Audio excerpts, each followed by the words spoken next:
I am, if I haven't said it to you already, I am J. Raheem Harris. Please call me Jay. I am the newly elected Southwest Regional Co-Chair for the campaign to end AIDS. I am glad to be here, but more importantly, I'm glad you're here. And this is the lovely and beautiful. Good morning. My name is Michelle Anderson, and I'm also co-chair for the campaign to end AIDS, just to transition him in so I can move out. And so I'm also glad to be here. I'm also the lead peer educator for the AFIA Center in Dallas, Texas. Oh, and I'm also 2011 Miss Plus America. The first. I made history by becoming the first openly HIV positive woman to ever win a national pageant title. I guess I left a very important part of my introduction out as well. I too am HIV positive. So organizations such as yours, Department of Health, thank you. Institutions like this who educate and advocate by having programs in place for students to get linked to, be it protection, be it peer education. Thank you, okay? We're gonna go immediately with the first part of our agenda, as we have. We're gonna go ahead and have Dr. Calvin Johnson come up and share a few words of welcome.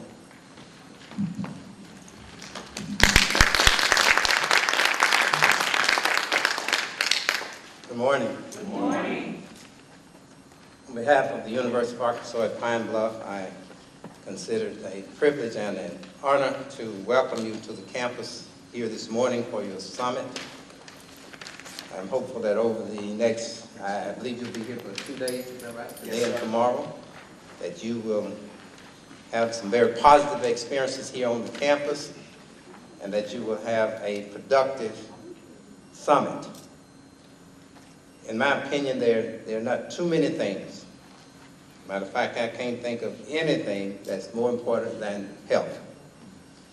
And the issues that you're addressing here, the issue that you're attempting to address here, is one that we all need to know more about. There needs to be more public awareness. And then there needs to be a change in some of our practices and habits. Unfortunately, Ms. Bass, we don't have a larger audience, but don't worry about that. I've always believed that you take those that you have and move forward. Over the years, some of my most productive experiences regarding conferences have been those conferences where we planned for large numbers and only a few showed up. And some of the less productive conferences is where we prepared for a small group and large groups showed up. Yeah. So move forward and do what you need to do. I certainly want to express our appreciation, the university's appreciation to Ms. Bass for her leadership. Yes, thank you. I didn't know very much, at least until this week, about the summit and the work that Ms. Bass was doing here on this campus regarding this summit. But I soon found out, and there's a lot to say about that in terms of her individual interests and her ability to communicate to people throughout the community about how important this summit is. You know, I enjoy reading some of the quotes from Helen Keller. And one of the things that she said was that all the world is full of suffering, and it is also full of overcoming. So you can do those things that you want to do if you really want to do them. And by the presence of those individuals that are here, Mr. Bennett, it let me know that there are those that want to do something about the issue that's on the agenda here. And let me recognize the individuals that's here on the platform. I forgot to acknowledge them. I'm sure that will be done a little earlier, not a little later. but it's important just for me to recognize their presence here and say to them how pleased we are that they're here. Thank you. The university is committed to supporting initiatives like this. We, among all the institutions across this country, institutions like ours, are probably affected more by AIDS than any other group. So if we don't do it, who can we ask to do it for us? So anything that we can do here on the campus while you're here, please let us know. And if you have some unpleasant experiences while you're here, I want to know about that. Please let me know. And we will try to make sure that it will not happen again. And in the words of Martin Luther King, he says, the day we fail to speak out about things that's most important to us is the day that we start to die. So this is important to us. And as you meet and strategize to, and I believe I read where your ultimate goal is to end up in Washington, D.C. With a larger group to advocate for the interests. As you do that, just continue to share information. And remember what I said, it doesn't matter that the group is small, because the smaller the group, the higher the quality of the communication. So I applaud you for what you're doing, and I ask again that you attempt to enjoy yourselves. And for those of you that have not been on this campus, please don't leave without knowing something about this campus. And I see Ms. Tish Arnold in the back there. Raise your hand, Ms. Arnold. If you need to know anything about this campus, want to see anything on this campus, please see Ms. Arnold, and she will assist you with that. Thank you very much. My name is Mercedes Jackson. I'm the Vice President of HAPE/HIV/AIDS Pre-Education. And good morning. Good morning. I'm Lindsay Bass, the advisor to the HIV/AIDS for Educators, as well as the founder, and also the Director of Student Health Services at the University of Arkansas at Pine Bluff. Good morning. On behalf of the Chancellor, Calvin Johnson, administrators, faculty and staff, and students at the University of Arkansas at Pine Bluff, and the HIV/AIDS for Educators, welcome to the Regional Summit Campaign to End AIDS. We also welcome the state of Arkansas, the various AIDS service organizations throughout the country, community-based organizations, churches, schools, public, city and state officials, fraternities, sororities to this event. You are here because of J. Raheen Harris of Dallas, Texas, the Southwest Regional co-chair for the Campaign to End AIDS. He discovered the UAPB HIV/AIDS for Educators on the internet and developed an inkling that these UAPB students could possibly be one of the groups that could help him in fulfilling his mission of C2EA, which is Campaign to End AIDS, that bring issues of those living with HIV and AIDS to the attention of those in power, and demand that they exert their political will to help resolve the AIDS epidemic, and eventually work to stop it once and for all. I am certain something will be said today that will galvanize your future.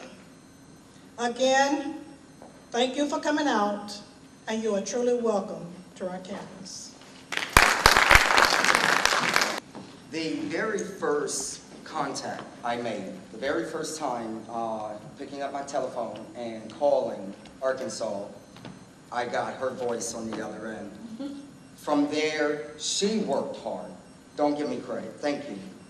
You helped link me to these individuals. You helped link me to the campus. You helped make this a successful event. This is successful. What was our goal? I say one person in the audience. We have achieved our goal that we can talk to about advocacy and what's going on here and what can we do to fix it. I would like to present you with a small token of appreciation, a candle that I would like for you to hold on to for not long, because I truly believe that we can end AIDS. I would like for you on that day to share with me that moment in lighting that candle and removing that red ribbon once and for all. Thank you, Ms. Bass, very much for this. Good morning. My name is Elbert Bennett. I'm about a foot shorter than Mr. Butler. Mr. Butler is in Little Rock with his daughter, where she is, I guess, giving birth or scheduled to give birth this morning, and that's why he was not able to be here. However, between myself and Mr. Yuli Cockshell and Kawana Davis, they're at the Delta, waiting for the arrival of the other participants in the conference. And I think I'm scheduled to say something a little bit later, but let me say that now. And my congratulations goes to Miss Leslie Bass for the work that not only she does for this program, but for health service in general for the UAPB students. My first 15 years of employment at UAPB, I served as Director of Career Services. And what I would tell my students, that if you're seeking a career or an occupation, you must choose one that you have a passion for. One that you would do it not for the money, but do it because of your passion for the profession. And there's no question that Ms. Bass has a passion for her profession, and she is an advocate for all health issues that affect people, not just students, but people in general. So again, Ms. Bass, I say publicly, thank you for what you've done. Because I probably got a stack of emails dealing with this conference. You know, she keeps the staff and administrators in tune to whatever's taking place with health service. So again, thank you. In reaching out to Arkansas, thank you. We wanted to make sure that you understood that we weren't coming in to be a voice for you, that we weren't going to speak on your issues. We were going to invite you in to speak on them. So we wanted to show the residents here in the state of Arkansas's support from those who know and hear it from them. And in doing so, I was able to get in contact with Miss Sherry Robbins, as well as Miss Sybil Ward. Thank you. And if I have Miss Robbins down there, behind Dab, the AIDS bear, by the way, who has traveled to nearly every country in the United States. He's 31 and across the world. He is 31 years old. He shares the same age as HIV, and he's here with us today, okay? So Ms. Sherry Robbins, and all, thank you. You're going to share with us a little bit about HIV here in the area. Actually, Ms. Ward, I'm going to introduce her. You're going to introduce her? Okay. My name is Sherry Robbins. I'm an HIV AIDS trainer with the Delta AIDS Education Training Center, and also with JCCSI, Jefferson Comprehensive. It is with great pride and excitement that I introduced Ms. Sybil Ward this morning. I've been working with her now for about 3 years, and she's always been the most positive, enthusiastic, tireless person I've ever met in my entire life. So for me to be able to introduce her today is a great pleasure. Now, I had no idea until I got her bio how much she's actually done for the field of HIV and AIDS. So it'll take a couple of days to run through it all, but I'll just give you all the highlights. Okay, Ms. Ward has been in this struggle now for 18 years in various capacities. She's a former executive director of the Regional AIDS Interfaith Network, or RAIN. In 10 years with RAIN, Sybil traveled the country, taking RAIN's model of compassionate HIV/AIDS education to various communities, particularly the African American community. She is currently employed with Jefferson Comprehensive Care System as of 2005. And has done a tremendous amount of work with the CDC's historically black colleges and universities as a project coordinator, focusing on the empowerment of young people of color to become involved in HIV and STD and teen pregnancy prevention. She serves a 10-county region that provides comprehensive health care services to the uninsured, underinsured, and uninsurable. She is called as an expert witness for the federal government's grantees across the nation. She is currently an instructor for the Mid-South Addictions Training Network as well. She's partnered with the Arkansas Minority Health Commission, Department of Health. Nationally, her efforts included collaborative workshop presentations on recruiting and working with minority congregations, where she is also a minister. Working with Sybil for me has been a pleasure because she's always been a very direct, upfront, organized, bubbly, enthusiastic fighter in the realm of HIV and AIDS. Whenever I approach her for help, she's always been very, very willing to help without hesitation. So therefore, when she calls on me, I'm there without hesitation. So without further ado, I present Ms. Sybil Ward. Wow, what a blessing. Good morning. Good morning. Praise God. I praise God for this incredible day. Is it beautiful outside of what? Yes. I praise God for this incredible institution which has invested in lives one at a time, which has generational impact, right? And I praise God for Miss Leslie Bass. All of us has had a fierce person in our lives from our schools to fight for us the way she does for her students has always been a gift. Is that right? Yes. Yes. And I praise God for you. Thank you so much. Sherry is just as enthusiastic. I am from another era. I come from another time. Born in the 50s, the community I grew up in it looks a little different than it does today. The community, I come from a working class community in Arkansas, in Little Rock. In my neighborhood, my dad went to work every day and my mom stayed home and took care of us 4 kids. On Saturdays, you could see all the neighbors, the men and my brothers would be outside cutting the yard and washing the cars. And us girls would be hanging out clothes on the line in the back. And you could look across and you would see it all the way across there. That's the kind of community I came from, where it wasn't a question about if you were going to church. That was a way of life for the community I came from. And respect of elders and each other. If the neighborhood I came from, if you saw Miss Gill getting out of her car with groceries, you better break your neck to run over there and grab them groceries and help her. If she caught you shooting crooked on any reason, where I came from, they beat you down and call your mom and you got another beat down. I don't think they even heard a scan where I came from. In our community, we had to take care of each other. We knew we had nobody else to do it. If somebody in our neighborhood lost their job or got sick or had a loss, our neighbors brought a pot of beans. Our neighbors went over to see what they could do. They would have a praying circle. They'd have a sewing circle. And when our neighbors' kids got too big for their clothes and we got them, it was like Christmas. We were glad to get those secondhand clothes, and we were grateful, and we were very proud, hard-working people where our families role model work ethic. That's where I come from. My dad and all my uncles graduated from AM&N, which is UAPB now. And so there was an emphasis on education, on faith, and on family. And when I never saw anything that would make a family turn their back on somebody when I was growing up. I never saw that. And I can remember in my own journey when I experienced what we call now informed trauma.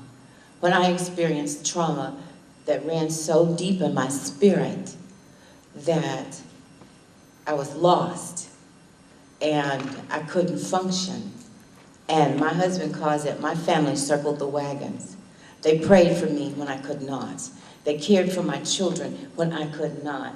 And then as I started to heal spiritually, and it was reflected physically, and as I became a contributing member of society again, that whole experience was so humbling that when I went back to work, I was selling real estate, and I think many of you have heard that I was a real estate agent, and my broker was from Africa.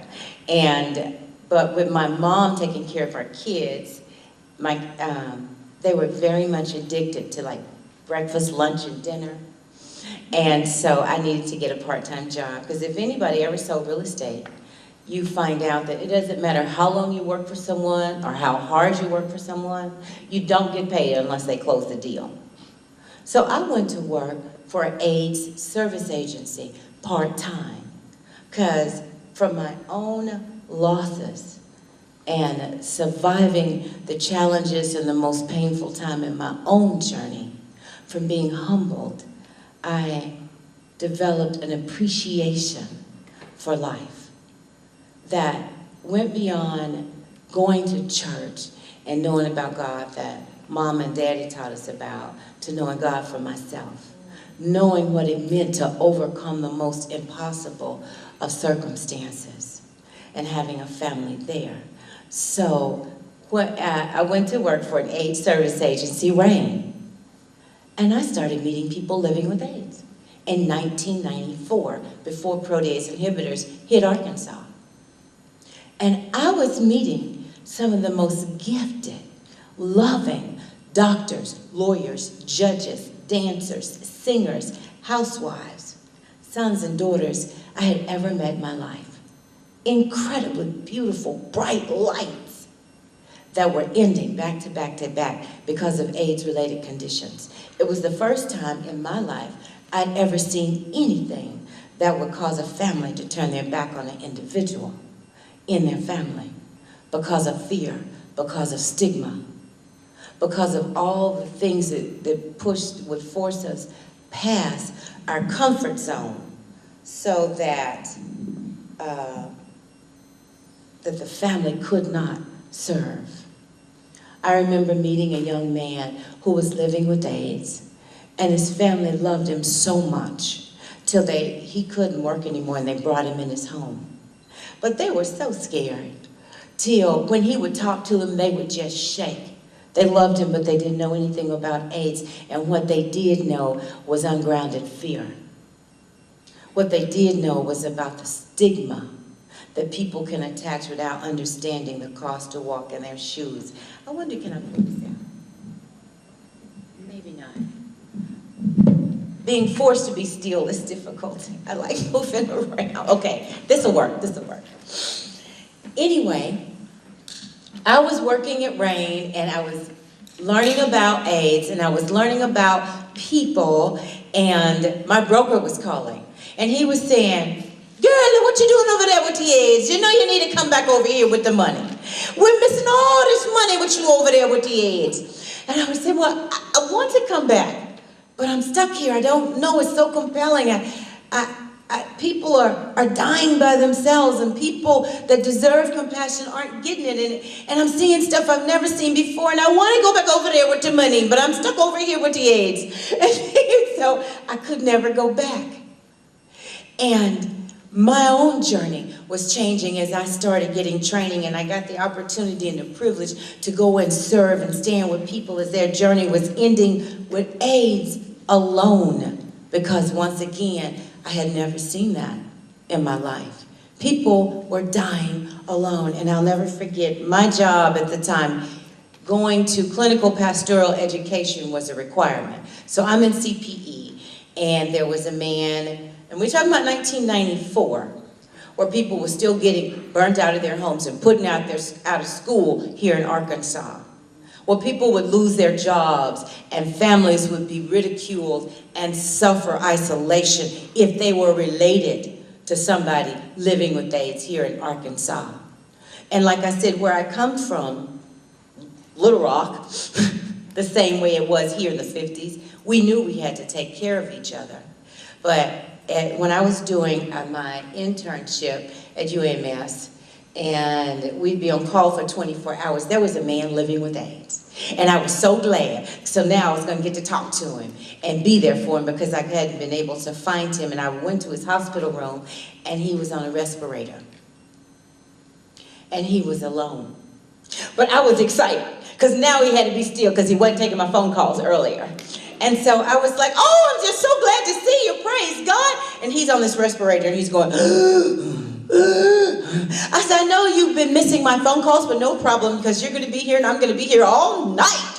And he's, And I said, well, things are changing now. I know we didn't see a lot of black people living with AIDS, and we hadn't seen anybody want to come out, but I'm working with RAIN, and we're going to minister to people living with AIDS, and they're not going to die alone, and we're going to work in the religious community and tell people the truth so they won't be stuck with ungrounded fear. You can't get AIDS from a cat, a monkey, or a mosquito.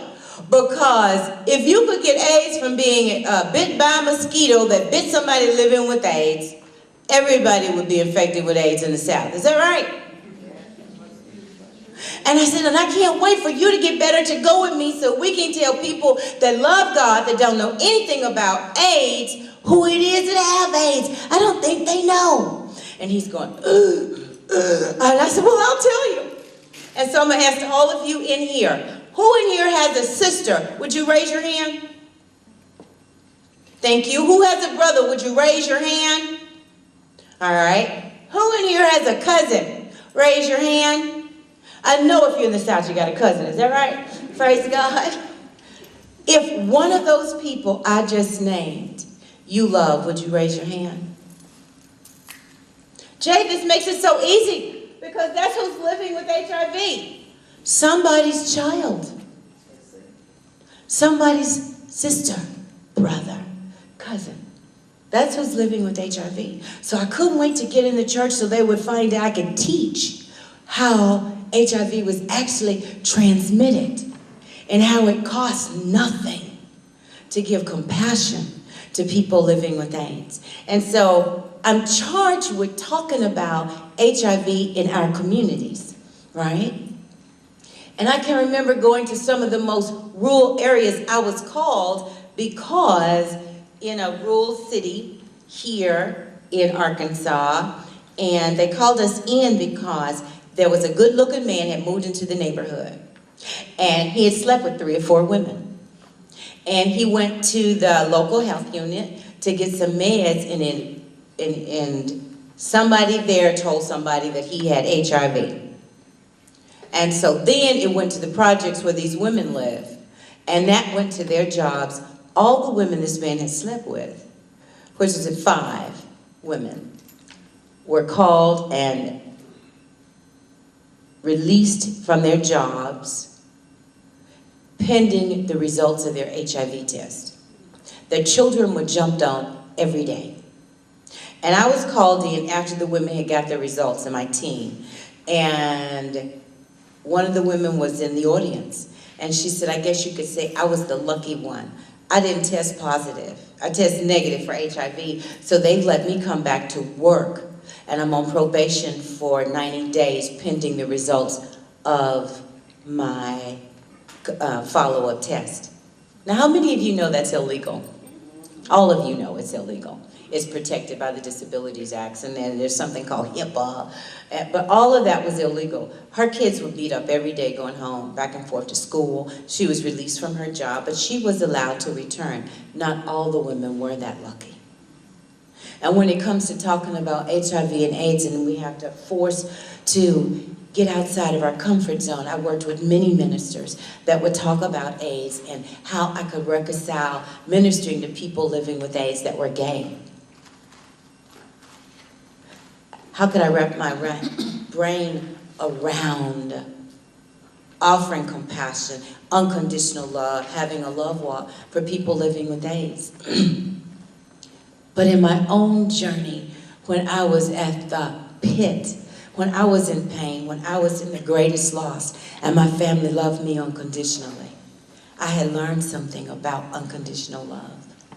I had just always received it, but it wasn't until I needed it and received it that I got so excited because I was hungry. I had lost a lot of weight. I was sick. I was broken. And people loved me till I got better. And they took care of me and they took care of mine. So I understood giving compassion to someone that might not walk the same path I walked in. I came to understand a God that looked past my faults and saw my needs. I came to find out what it means when a community surrounds you. And I certainly didn't want anybody to die alone. Not alone. And when I was looking at the number of people that were newly diagnosed with AIDS, people with HIV, and people that were dying from AIDS-related conditions alone, I wanted to be a part of the solution. I wanted to join some of you and serve at your side and do education and to provide love. I wanted to hug somebody living with AIDS. I wanted to talk with somebody. I wanted to tell other people that in RAIN, we would say it's an opportunity to walk in your faith and not just talk in your faith. Talk your faith by offering compassion to someone that didn't receive it. And I had the privilege of being one of the keynote speakers for the Baptist Southern Convention for the wives and widows of ministers. And how many of you know anything about Baptist women? One or two of you know something about Baptist women? Well, I can tell you something about Baptist women. Oh, you a Baptist preacher? Why? Praise the Lord. Oh, used to be, all right. I'm going to tell you this about Baptist women. Can they wear hats? Yeah. A Baptist sister own a hat. You know it. You've never seen so many hats. So when I showed up as a keynote speaker here, there were 200 Baptist women. They were all dressed, and you have never seen so many bad hats in your life. I'm talking about feathers. I'm talking about sequins, wide brims. I'm talking about the ones that fit your head. These sisters' makeup were flawless. They had their hats on. Their nails were manicured. And these outfits were pristine as their makeup was immaculate. Their hair was in place. There were beauticians that were praising Jesus that day, because I know they'd all got paid. Okay, these sisters were flawless. And it was 200 of them, and they all had the baddest outfits on. And they sat poised, their legs crossed at the ankle, as they listened to me very patiently teach them about the epidemiology of HIV and AIDS. I had two of my closest friends with me that talked about what it was like, what their lives were like, what their lives were like, that molded their decisions, that molded some of their actions, that resulted in their HIV status. I had a very attractive man with me, and I had a very attractive, curvy lady. They both told their stories about living with AIDS, what that was like for them in their own communities, which was heartbreaking. And I will never forget she had to be a mother of the church that stood. And she looked to me like she might have been 70 years old, because she leaned on the chair and she stood up. And as she erected herself and she stood poised, she said, I gave birth to 9 children. I raised my 9 children, and they're all college educated. She said, my baby got sick, and he came back home from San Francisco sick. She said, just like I birthed him, I had to bathe him, change his diaper, feed him, and give him medication. She said, as my child died before my eyes, I never wavered with taking care of my baby. She said that when he died, I buried him. And we never once, not once, spoke the word that took him from me. She said, on this day, I'm going to say what took my child from me. And she bent her knees as you saw her pull the strength from deep within her belly, and she stood up and she started screaming, AIDS took my child. AIDS killed my baby. And I'm never going to be quiet again about something that would kill that which I birthed and love every second he drew breath. AIDS. And she sat down. And women all over the audience who build their courage and their strength from this one got strength to stand up and say, I'm from Decatur, Georgia, and it killed my brother. Somebody would say, I'm from Alabama, and my little sister died from AIDS. Somebody would stand up and say, my brother and my cousin would come over, and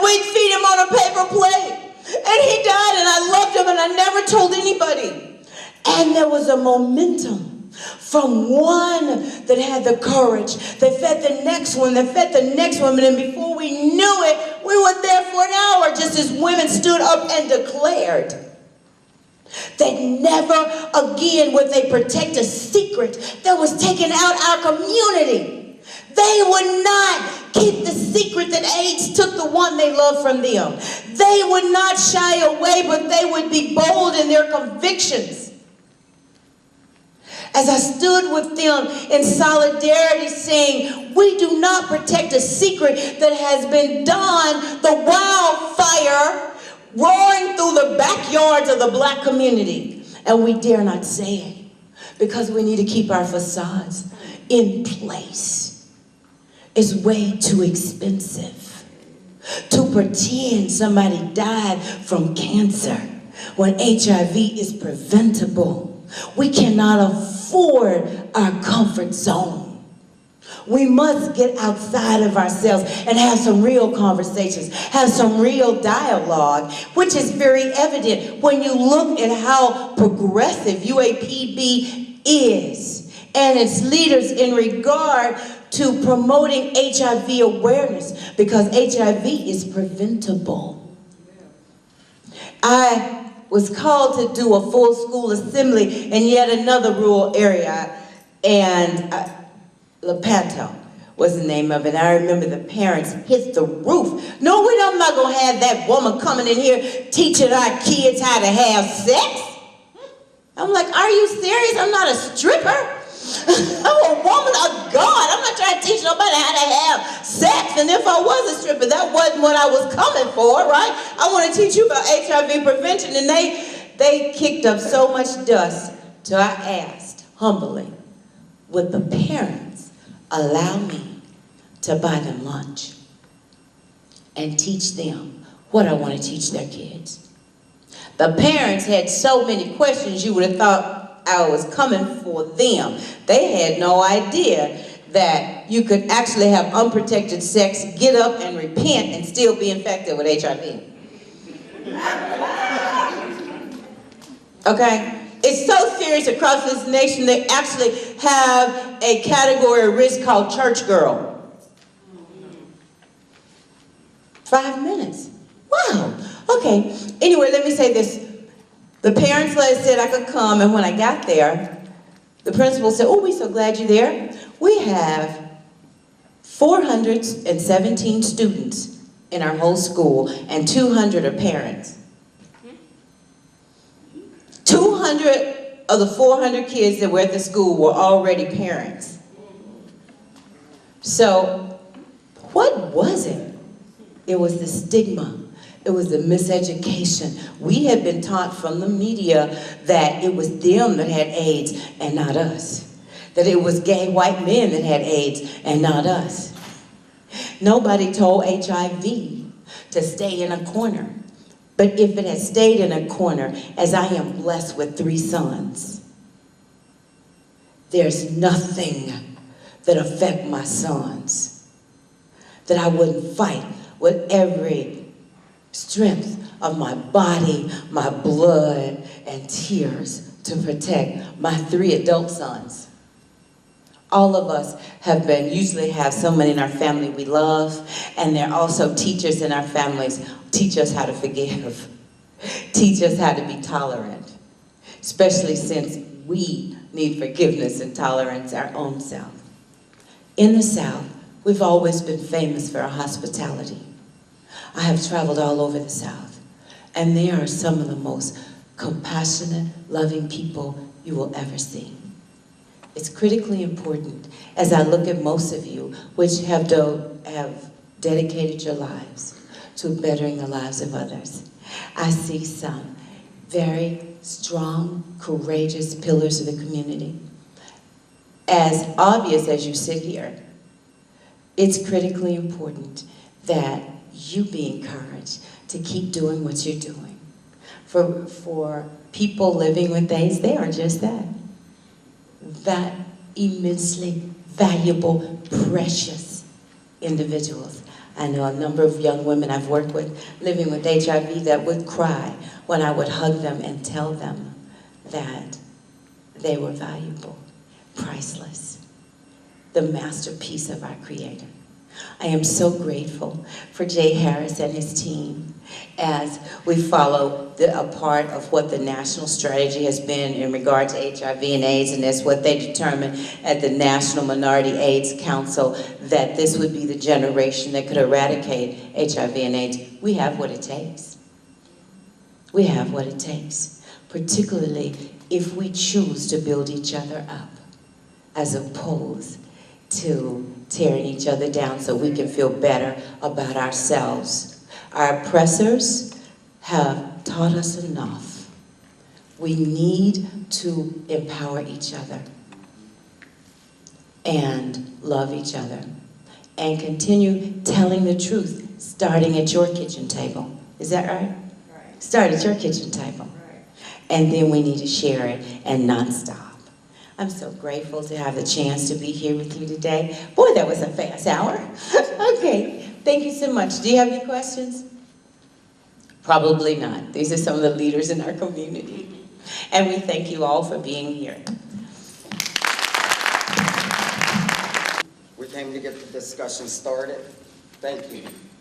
We will talk about this, and we will share, and we will learn from each other. When I reached out to Ms. Bass and I asked her, who would the community like in Arkansas to speak? Overwhelmingly, you responded, Mrs. Sybil Ward. So thank you, I see why. We have with us our National Secretary for the Campaign to End AIDS. I'm going to invite her up, but I'm going to allow her to introduce herself. She taught me, advocate for yourself first. So I'm going to let her come up and present herself to you. This is Ms. Marsha Jones.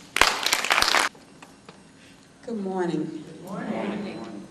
So I'm going to make a little disclosure here. I'm not feeling my best, so just kind of go with me.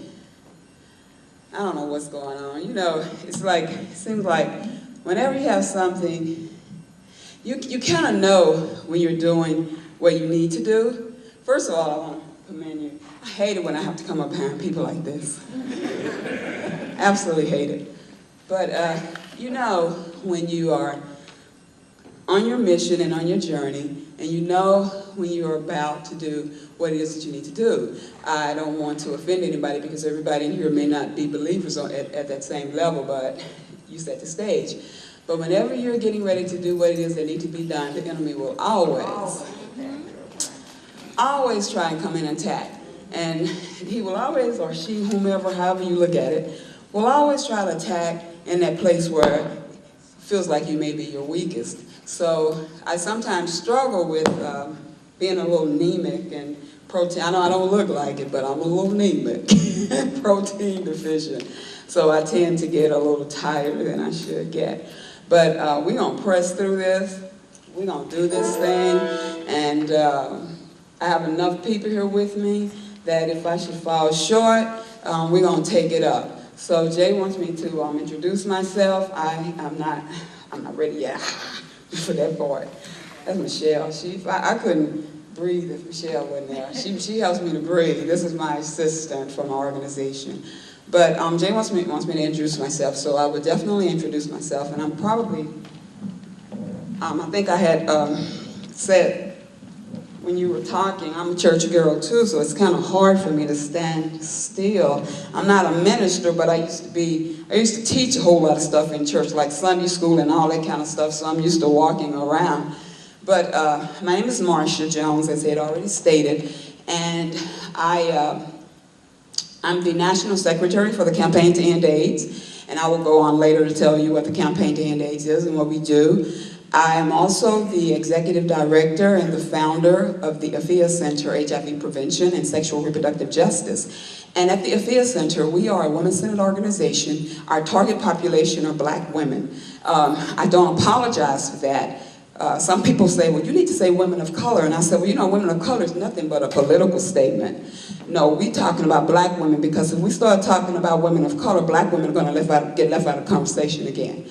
And I learned from, to me, one of my greatest mentors is Phil Wilson with the Black AIDS Institute. Do you all know Phil? Yes. I just think everybody knows Phil. And Phil gave me the courage to say that our organization work for black people or black women, and I don't have to apologize for it. Because Phil never apologized for the work that the Black AIDS Institute do as it relates to end this epidemic among black people, because Phil will tell you, I don't know other people, but I know black people. And so that's the way we are with the Afia Center. I may not be every black woman, but I know black women. And I understand our struggle, and I understand those issues, and I understand that we have a myriad of issues that's different from other people's issues, and those are the issues that keep us most impacted, and those are the issues that will most likely end to us becoming infected with HIV. So I know black women. So that's what we do. And I don't know what else I do. I work a lot with NAPWA. We do a lot of work with the National Association of People with AIDS. NAPWA introduced a program, I don't know, Vanessa Johnson was a part of NAPWA, and she introduced a program called Common Threads that teach HIV-positive women how to tell their story in a way that they can remove shame and stigma, and hopefully encourage other black women to get tested. Common Threads is also a microeconomics piece, so we do that. You can go on our website and see what the Afia Center do. I work with NMAC quite a bit. I'm a part of the 30 for 30 campaign. It's a new campaign that's out. You'll notice that most of my stuff is women-centered. We advocate very hard for women. 30 for 30 campaign. 30 for 30 campaign is it's an advocacy kind of organization, but more than that, it's a policy-driven organization where you have women from all around the country, reproductive justice, HIV positive, and all of that, where we are definitely working very hard to make sure that women don't continue to get thrown under the bus and get left behind with all of these policies. While we have a very effective, we have a national strategy, we have a blueprint. That's a whole nother training right there of how effective. I'm an advocate. I want you all to know that. I'm an advocate and I'm an activist, so I'm not going to do a whole lot of praising for a whole lot of programs that's not working, because if the programs was working, we wouldn't be 31 years still into an epidemic and 31 years still into a crisis in our community. So I am an advocate. I'm an activist. So those are just some of the things that I do. I can't do that, Jay. So we're going to get started here. So what I'm up here for is to talk about advocacy. What I forgot is that I returned to school a few years ago to work on my bachelor's degree, and by the grace of God, I got it. I was shocked. I've been out of school a long time. I'm not no baby. I wasn't born in the 50s, but I sure brought the 60s in. So we thank God for that. And I'm currently working on I have a bachelor's in psychology, and I'm currently working on a master's in public health. So that's that. Go back. I didn't do it. So that we call that advocacy in action. So stop it right there. So if I ask you what is advocacy, what would you say? What is advocacy? Somebody tell me, what is advocacy? Speak on behalf of, who's scribing for me? Well, tell me, what is advocacy? Someone get some feedback right there. Somebody else. Advocacy. Campaigning for a cause that you believe in. Campaigning for a cause that you believe in.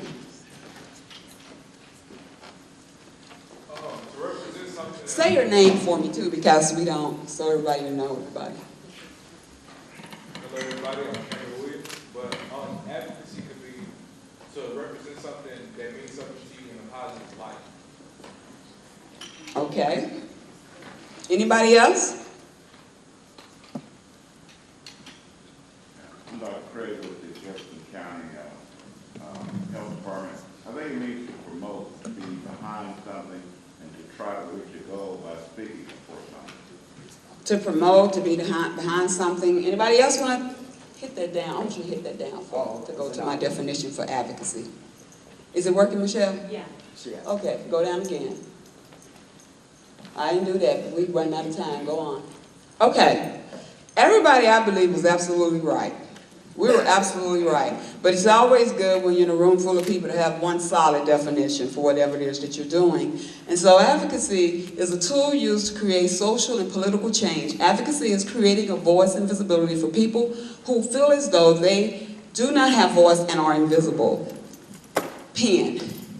We advocate for people that are living with HIV. Many years ago, I got on the Ryan White Council, and I got on the Ryan White Council because I felt like people living with HIV in my city, in Dallas, didn't have a voice. They didn't have a voice. Even though they sat at the table, they didn't say anything, never had a voice, because see, they were sitting at the table, but also sitting at the table with them was major aid service organizations, so the people where they had to go get their bus vouchers were sitting at the table. People that were sitting at the table were places where they had to go get food. People sitting at the table were people who provided them transportation. People sitting at the table were the people who were the case managers to make sure that they got housing if they needed housing. People sitting at the table, they were all of these people. So if they did not agree with the services that they were receiving, do you dare think that they were going to sit at that table and say it?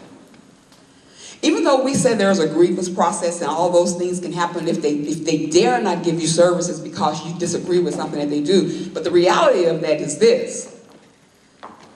If those people are sitting at the table, am I really going to say something against the services that I'm getting? I'm not going to say it. I mean, are you going to say it? No. If the person sitting at the table with you is the person that's responsible if you eat again, are you going to tell them that food ain't good? You're just going to eat that food. Hope you don't get sick before you leave out of the room, and go home and call all your friends and say, girl, she tell anybody else she can cook. I'm going to cut my throat and roll under the table.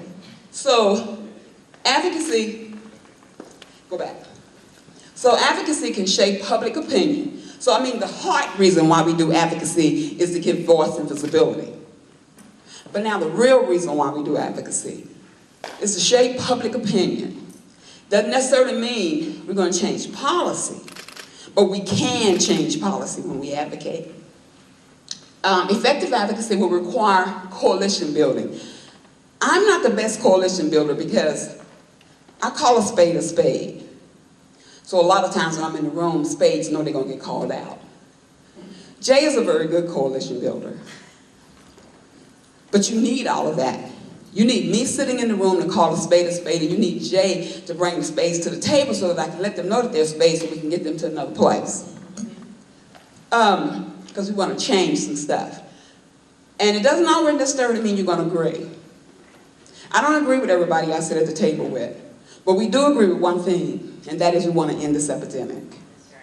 We want to end this epidemic. And we want to end it in this lifetime. My mother and my father believed that we would have a black president one day. They believed it. My parents believed that this would change in America, things would change in America.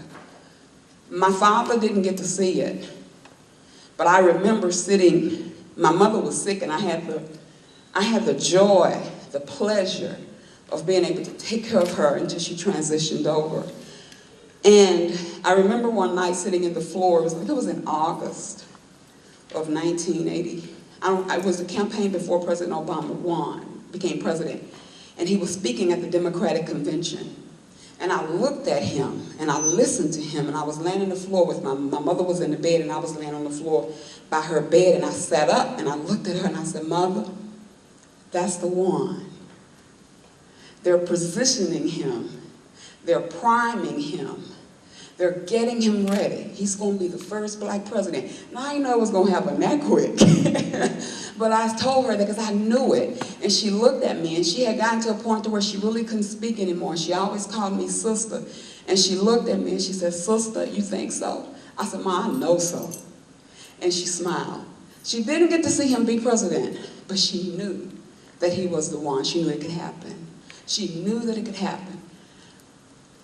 I know that we can end this epidemic. It may or may not happen in my lifetime, but it has to happen in my lifetime because 31 years is too long. It's too long to end something that we can end. But she did, but we did it. So I believe that same belief that our parents had, that things could change for us, is that same belief that we have that we can change it for the next generation. Here's Michelle. So who are we advocating for? Who do we have? We've already kind of talked about it. We're in this room today advocating for people living with HIV. We're in this room today advocating for people who are at a greater risk for becoming infected by HIV. We're in this room today advocating for people who are homeless. We're in this room advocating for people today who love people of who are same-gender loving people. We're in this room advocating today for people, whether you agree or disagree, maybe been born a man, but know that they're a woman. We're advocating for these. We're advocating for marginalized people all across the country and people living with HIV. That's who we're advocating for. Now, you may not be advocating for those people, but trust me, every time you open your mouth to defend a wrong, you're advocating for somebody. So think about it as we move forward. Who are you advocating for, and what do you want the end result to be? Because you need to know that when you're advocating. And so we talked about what advocacy is. Advocacy is that voice. It's giving voice, giving visibility. So where does advocacy and activism, where do the two worlds come together, or where do they change? Well, what happens is we continue to get up and go to the Ryan White meeting. We continue to go to the community group meetings, whatever they are. We continue to go to these things. We continue to go to our to our nation's capital, and we continue to talk and talk and talk and talk and talk and talk and talk. And eventually we find out that that's not working anymore. So activism happens when advocacy is no longer working. The very root of activism, act, means to do something. To do something very active, I'm just getting too comfortable here now, I done got out of my shoes. To do something very active and to do something very visible. And that you're gonna hear it also. So so advocacy, activism is just the process, it's the next process. It's the thing that happens when advocacy is no longer working. When I've talked all that I'm gonna talk, now I've got to do something. It doesn't necessarily mean that you're doing something violent. It doesn't necessarily mean you're going to go to jail. It doesn't necessarily mean any of those things. It just means that you've got to bring attention to something that's going on because people are no longer hearing you. So you saw the women up there earlier, and they were standing there and they had signs in their hand. But those are a real group of women. Those are a group of our women, Campaign to End Women, because we had to make a move. Because we had begged and begged and begged for Senator Reid to come to a meeting that we were having in Reno, Nevada. He would not come. And so the day of the meeting, so that means that we've advocated for him to come because we wanted to talk about ADAP, the AIDS Drugs Assistance Program. He didn't come. So that day we were getting ready to go to his office, and they heard that C2EA, most people know about C2EA, and they don't like for us to come because we're activists. We bring it. And they heard that we were coming, so they called and said, we're on our way. And I said, no, I've been asking you since July. It's October now. We on our way. So that's that. And so we went down. And so that's what those women were standing there for. We were at the federal building in Reno, Nevada. So that's just where that thing moves. So go on to the next one. So now we know what advocacy is. Go to the next one. And we know what activism is. So these are tools that you use in advocacy. You can do letter writing campaigns. You can make phone calls. We do things called phone zap. What you do is that there's an issue going on in your city and you need for your city council person or you need for your state representative to get on it, and you do a phone zap. So you get a whole lot of people together and they just all start calling that number at the same time. And they make his phone line or her phone line is jammed up and you get your issues in. So that's one of the things you can do. Talk to other people. You do banners. Make legislative visits. I'm going to tell you, legislative visits are very important. 2 years ago, we were right at the brink in Texas of having an ADAP waiting list. And for those of you who don't know what ADAP is, AIDS Drug Assistance Program. And it's a program that helps people that's living with HIV purchase their medication for those who don't get full coverage from their Medicaid or Medicare or their health care benefits. And so if you all know, about 2 years ago, the ADAP waiting list was atrocious. It was ridiculous. We had almost 10,000 people on that list. I would go to say we had more than that because you have those people you have those places that chose not to have a list, like Louisiana. and Texas. And everybody was looking at Florida, because I think Florida had upwards of 8,000 people on the list. It was horrible. I had to ask myself a question. How do we live in the United States and people sit on a waiting list for? How do you be in the United States, one of the most powerful nations in the world, and we have the most, and people are on a waiting list to get life-sustaining treatment? It was just beyond me. How do you be on a waiting list for medication? I'm not talking about waiting to get to the doctor, but a list. And so we just wasn't gonna let that happen in Texas. 'Cause I'm gonna tell you, had it happened in Texas, Texas waiting list would have looked just like Florida's. Just like Florida's. And so we advocated it on a legislative level. Wasn't but a few of us. We went up there with our signs. We laid in the ground. We chanted. We spoke. We went to our legislators. We went around the building. We talked to Democrats and Republicans alike. We went to every AIDS medication meeting. Sometimes when we walked in the room, people clapped because they knew we were going to get up and say something. We were going to ask the hard questions. The people who didn't want to talk to us, we were going to make them talk to us. And you know what? We don't have an AIDS drug list in Texas. Well, I believe we do. That's another training. But technically, we don't have one. So that's what advocacy can do for you. You know, and that's what happened. So while we were not necessarily there to change a policy, we just didn't want to have an AIDS ADAP list, but we actually did change a policy here in Michelle. So these are the things that you need to be an effective advocate. You have to know your stuff. You have to know stuff. Totem signs are good. That's good. But if there's no substance to the sign, it means nothing. So you have to know what you're talking about. You really need to know the people that's involved in the room. You need to know the players. You need to know who the players are. So we alluded to the national strategy a minute ago. If you're going to be advocating for people, and the strategy is the blueprint that we have now for ending this epidemic, what is the national strategy? There's 3 major goals to the national strategy. How do those goals end this epidemic? How will those goals lead into ending this epidemic?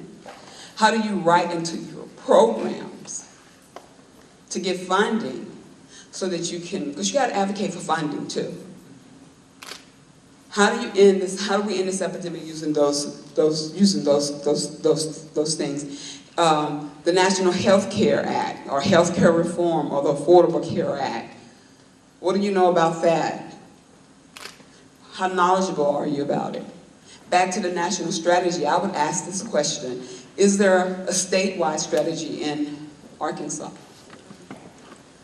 Do you have a statewide strategy in Arkansas, one that complements or work in conjunction with that national strategy? Is there a statewide strategy here?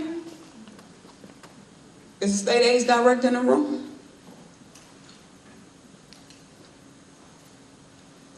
Is there a task force to make sure that there's going to be, because I'm thinking, if I remember right, and I could be off on this because we don't know it all at the Campaign to End AIDS, but some of us were in the room, but President Obama, when he introduced the national strategy, I want to say it was July the 13th, 2010. Yeah, he said by December the 9th of 2010, every state was supposed to give a plan as to how they were going to implement a statewide strategy that complemented the national strategy. So I think it's too late to be saying, do you have one, or how you implemented it now, because we're into the second phase of implementation. So do you even have one in your state? Yes, there are task forces that are associated with different groups. One, and I'm not part of that, with hometown care, health care, and there are task forces. So you have a national strategy, and I'll get to the ECHIPS program, because I know we keep saying we have one in Texas, but actually we really don't have one. We have a program where we're working with ECHIPS. Every time you ask for a strategy, they give you an ECHIPS plan. Yeah, but no, I mean, I'm not asking to go in detail. I'm just saying, do we have, not the task force, but do you have a national, do you have a statewide strategy that complements the national strategy? Yes, we do. And have we removed all the silos and all these organizations working together? They're working on it, there's some progress. And they're actually all meeting today. The strategists are strategizing in Little Rock. You know, because we're in the second phase of the implementation of the strategy. So these are things that you need to know if you're going to really advocate. Because one of the things, I've said that earlier, you got the signs, but all that stuff don't mean nothing until you start changing policy. You've got to change policy to really effectively advocate around ending this epidemic. So, healthcare reform.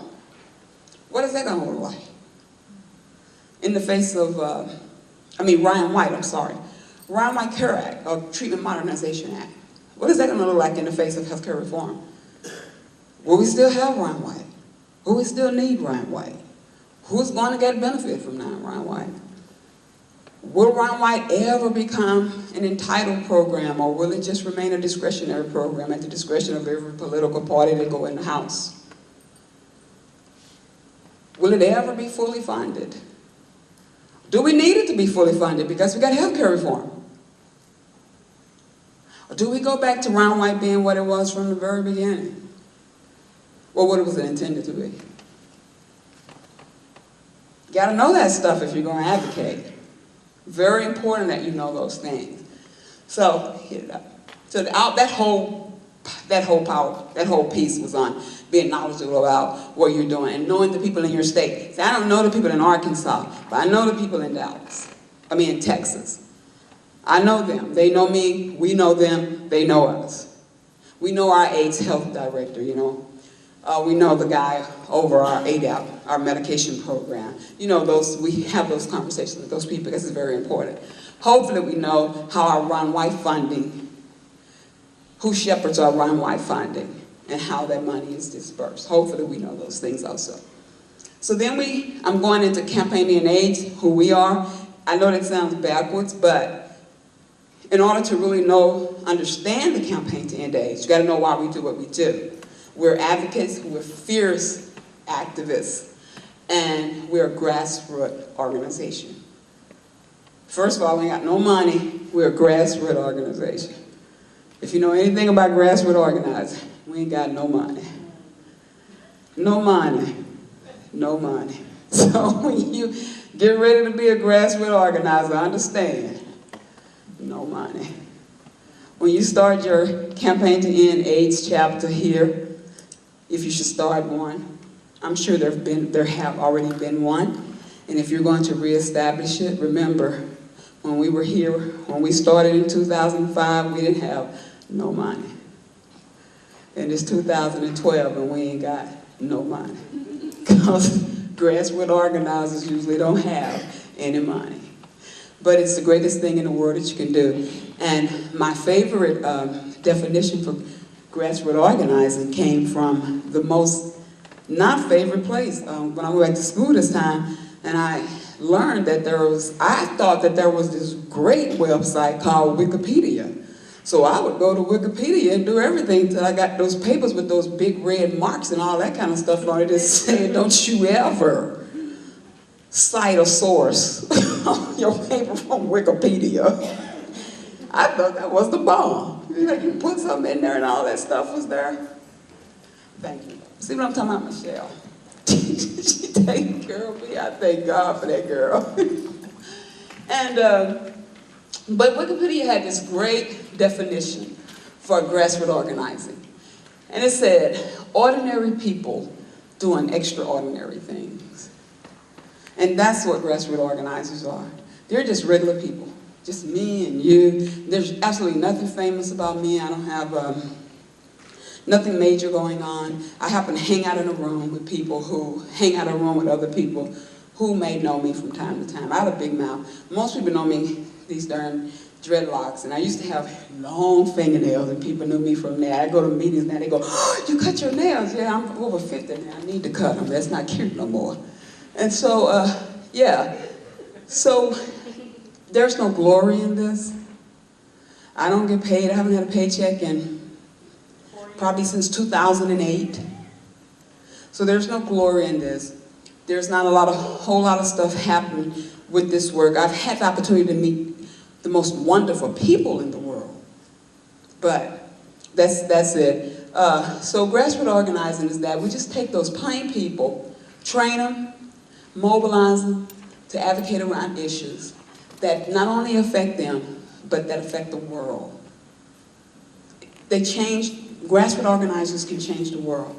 What I like about grassroots organizing is that it's just what it is. It's not head down, it's ground up. Most leadership is head down. Grassroots organizing is feet up. So we start with the minimal, with the bare minimum. We start with, your strongest asset may be that you can pass out flyers. Everybody have a role in grassroots organizing. You can hit it. Everybody has a role in grassroots organizing, and that's what I like it. What I love about the Campaign to End AIDS and our grassroots organizing is that we are really a diverse group of people. People living with HIV, people not living with HIV, loved ones of people living with HIV, friends, foes of people living with HIV, and our goal is that we demand. We don't ask very much with the Campaign to End AIDS. We demand. We demand that policy leaders exert the will. We have the tools. They have the tools to end this epidemic. It's not hard to end this epidemic. It is not hard at all to end this epidemic. But people need to people need to give the kabankas to end this epidemic. We demand that policy leaders exert the will to end this epidemic in this country. We ask for countries, developed countries, to come up with a plan of how they're going to, we rally around PEPFAR. George Bush will go down in history for PEPFAR. And we rally around that. And at the time we was doing PEPFAR, we were asking these newly not developed countries to come up with a plan to end this epidemic in their countries in order to get the money. And we didn't even have a plan ourselves. We didn't even have a plan. So now we have a plan so we can end this epidemic. And so that's what the Campaign to End AIDS do. We demand that our policy leaders exert the will to end this epidemic. So with the Campaign to End AIDS, we are a national body of people. There's Campaign to End AIDS organizations all around the country. Most of them are autonomous. So just because you had a Campaign to End AIDS in Arkansas, you would not necessarily have to do the way we do in Dallas or in Texas. Because you need to meet the needs, your local needs. There is no national movement without local issues. None. So it starts with your local issues. So we have a working group. We have about 10 or 12 working groups. We have a National Steering Committee, which is our governing body. And that National Steering Committee consists of all of our working groups and the National Secretary. The Campaign to End AIDS was started in 2005 by Charles King. Charles King is the founder and executive director of Housing Works out of New York. There's an office in New York, and there's an office in Mississippi, and there's an office in DC. The Campaign to End AIDS usually come under the office that's in DC because that's the advocacy office. And Keith Seiler, Keith has now passed on, but Charles still have the organization going. Our members we have right now, myself, the secretary, and I also work with the Women's Advocacy Group. I'm really not the chair of that. I just kind of work with it so that we can keep it moving forward, because that's one of the roles, or one of the roles of the steering committee, is that when we have a working group that's not functional, one of us step in and take it and move it forward. So those are us. And the ones that's here now, Michelle's here. She's a co-chair for Texas. Deshawn had to step out. She's the co-chair for Scout. So I want to say you have 3 actual steering members here today. Jay co-chairs with Michelle. He's not a steering committee member. He will be a steering committee member when Michelle steps down, because there's only one steering committee member in the working groups. and each one get a vote. So that's kind of how that works. Go to the next one. That's our organizational structure. These are our working groups. We have Youth Action Institute, and Youth Action Advocacy Group. They work together to identify those issues that impact young people.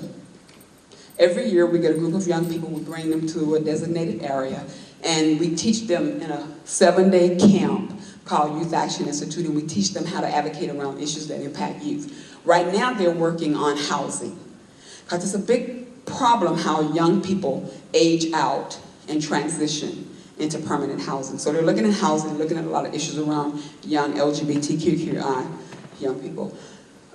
Women's Advocacy Group, it is what it is. We do work around women's advocacy and all of that. One of our biggest pieces is the Women's Advocacy and Leadership Summit, and we'll get to that in a minute, because we really want people to get applications. The LGBTQI, lesbian, gay, bisexual, transgender, queer questioning, and intersex. That group, that entire group fall under there. We have a working group for that, and we meet those needs. Domingo has stepped up to the plate and said, I want to work with that, so we're gonna push him with that, so he's here today. And I'm saying this because in a little bit, Jay and I'm gonna be passing out some other forms, and we would love for you guys to join some of these working groups and to join C2EA. Issues and Action, that's the policy piece to the Campaign to End AIDS. So we have a group of people who stay on top of policy, looking at Ryan White. We sit on a lot of committees in DC. We sit on the FAP, Federal AIDS Policy Project, where we're looking and monitoring Ryan White, healthcare reform, and all of those types of things. And then Campaign to End AIDS, look to see if that's something that we need to have an action around, or how we need to address it if it's not properly addressing people living with HIV. And we have an international group. And it does just anybody that's not in America. We currently have 4 national meetings. Youth Action Institute, which will be happening, was supposed to happen next week, but it's now going to happen the first week of August, which means that it may not be too late if you know young people that want to participate in it. It just may not be too late. So if you would see, I have cards out there. Make sure you see me, and I can make sure that I get that information to the right person if it's not too late. The Walls is a Women's Advocacy Leadership Summit, and this is our 3rd year having it, and it was designed so that we could create advocacy and leadership among women living with HIV. Because one of the things that happens, that I tell the women in my organization all the time, is that far too many times you have women like me standing up doing this, talking for women like you who are living with this disease. And I don't need to be standing here talking for you. You need to be standing here talking for yourself. What I need to be doing is standing behind you, supporting you. Because it is going to take all of us together to make this happen. But how do we make it happen? So it's very important that women begin to take leadership. Because if women took leadership, we would not have been thrown under the bus like we've been this last year. It is just a natural course of things for politicians to just start to take away women's health rights. So now we are being very proactive when we should have been very reactive. When we first looked at the national strategy and women were only mentioned about 6 or 7 times, women should have been angry. Very angry. When the national strategy said that they would not target any particular group, but they still targeted MSM, women should have been angry and said, you are going to target any group. And if you weren't going to target any group, you should not have targeted any group. Well, we're fixing that now, but. And women have been we're part of this. And women have been very successful with making some very good things happen. Now, for the first time since there's been a Presidential Advisory Council on HIV and AIDS, back in February, there was 1 full day given to women. And we were there, and we were in the room, and we were speaking.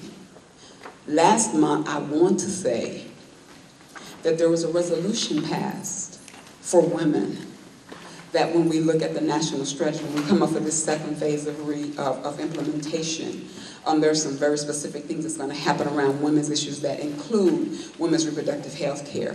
So it works. So that's what we do. We teach women how to pick up those documents and look at them and identify where women are missing and how to include them in the conversation. This year, we're going to do something for the first time we've never done before, and we're going to have a men's advocacy leadership summit at the same time that we have women advocacy leadership summit. And the goals are basically the same. Our summit is going to be held in Boca Raton, Florida, both of them, October the 21st through October 24th. The reason we're having it there is because anybody know what's happening in Boca Raton, Florida on October 22nd? Boca Raton, Florida. What's going to happen October 22nd? It is going to be the final presidential debate. President Obama and Nick Romney, don't play, we know it's going to be Nick Romney, going to be there. And guess who else is going to be there? The Campaign to End AIDS. We're going to be there. We're a bipartisan group. We don't support any president. I'm real proud that President Obama is my president, but you know, we are a bipartisan group. We look at issues, not parties. And we're going to be there, and we're going to be in that meeting. We're working now to get in that meeting. And we're going to ask some very pertinent questions around HIV and health care and all of these things.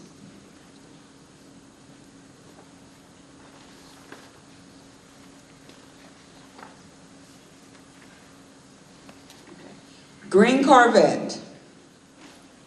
If you're driving a green Corvette, you're parked in the Chancellor's parking lot, a parking spot. That's not cute. Not if I'm announcing it over here. That means that you may get towed. You may get a ticket. Green Corvette, I will take it, no. Michelle, come move my green Corvette. No. But really, seriously, if you know somebody that's driving the green Corvette, we don't want this great meeting, we don't want people having to go pick their car up in the pound. You know, so just kind of go move your car. Make that announcement on the outside too, Michelle. So, we're going to be there.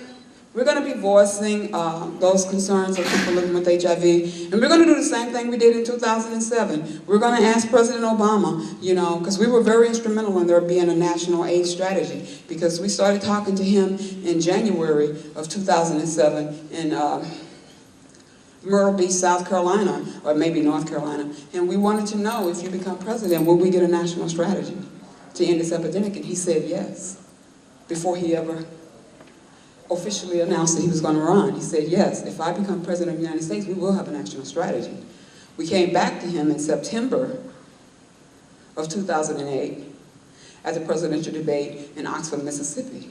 And we reminded him that you said, if you become president, and it's looking good considering you're running against John McCain, that you're going to give us a national strategy. We want you to remember that. When he got in office in November of 2008, we said, now you won 2 weeks ago, and we want to remind you that you said, you're going to give us a national strategy.